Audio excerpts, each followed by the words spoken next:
হিতোপদেশ অধ্যায় 21।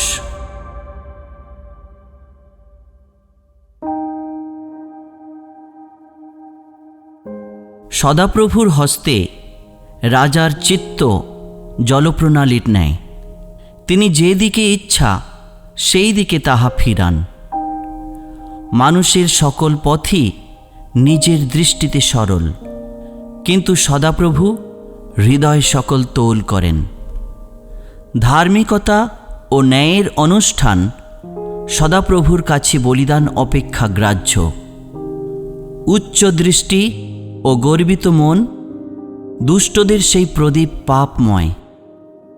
পরিশ্রমের চিন্তা হইতে কেবল ধনলাভ হয়, কিন্তু যে কেহ হঠকারী তাহার কেবল অভাব ঘটে।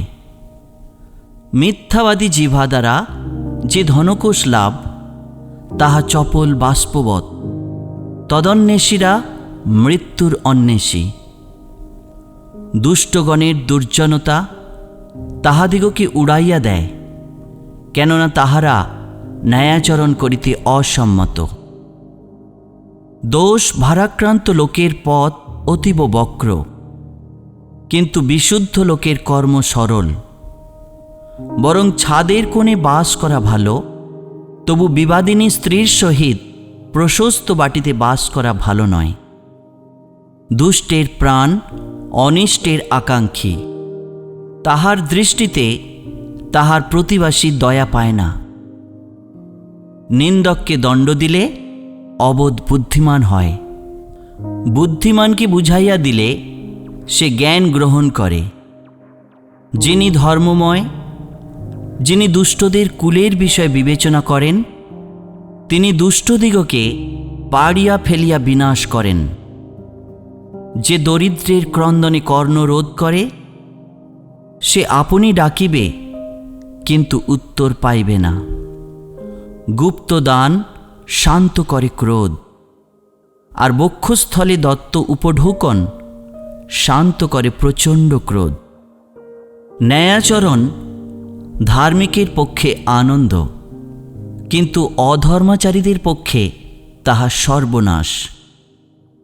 যে বুদ্ধির পথ ছাড়িয়া ভ্রমণ করে, সে প্রেতগণের সমাজে থাকিবে। যে আমোদ ভালোবাসে, তাহার দৈন্যদশা ঘটিবে। যে দ্রাক্ষারস ও তৈল ভালোবাসে, সে ধনবান হইবে না। দুষ্ট ধার্মিকদের মুক্তির মূল্যস্বরূপ, বিশ্বাসঘাতক সরলদের পরিবর্তস্বরূপ।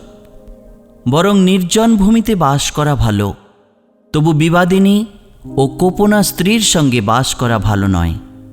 জ্ঞানীর নিবাসে বহুমূল্য ধনকোষ ও তৈল আছে, কিন্তু হীনবুদ্ধি তাহা খাইয়া ফেলে। যে ধার্মিকতার ও দয়ার অনুগামী হয়, সে জীবন, ধার্মিকতা ও সম্মান পায়। জ্ঞানী বলবানদের নগর আক্রমণ করে এবং তাহার নির্ভর স্থানের শক্তি নিপাত করে। যে কেহ আপন মুখ ও জিহ্বা রক্ষা করে, সে সংকট হইতে আপন প্রাণ রক্ষা করে। যে অভিমানী ও উদ্ধত, তাহার নাম নিন্দক। সে দর্পের প্রাবল্যে কর্ম করে। অলসের অভিলাষ তাহাকে মৃত্যুস্বাদ করে, কেননা তাহার হস্ত শ্রম করিতে অসম্মত। কেহ সমস্ত দিন অতিমাত্র লোভ করে, কিন্তু ধার্মিক দান করে, কাতর হয় না। দুষ্টদের বলিদান ঘৃণাস্পদ। দুষ্ট মনে আনিত হইলে তাহা আরও ঘৃণার্হ। মিথ্যা সাক্ষী বিনষ্ট হইবে, কিন্তু যে ব্যক্তি শুনে তাহার কথা চিরস্থায়ী। দুষ্ট লোক আপন মুখ দৃঢ় করে, কিন্তু যে সরল সে আপন পথ সুস্থির করে। নাহি জ্ঞান, নাহি বুদ্ধি, নাহি মন্ত্রণা সদাপ্রভুর বিরুদ্ধে। যুদ্ধের দিনের জন্য অশ্ব সুসজ্জিত হয়, কিন্তু বিজয় সদাপ্রভু হইতে হয়।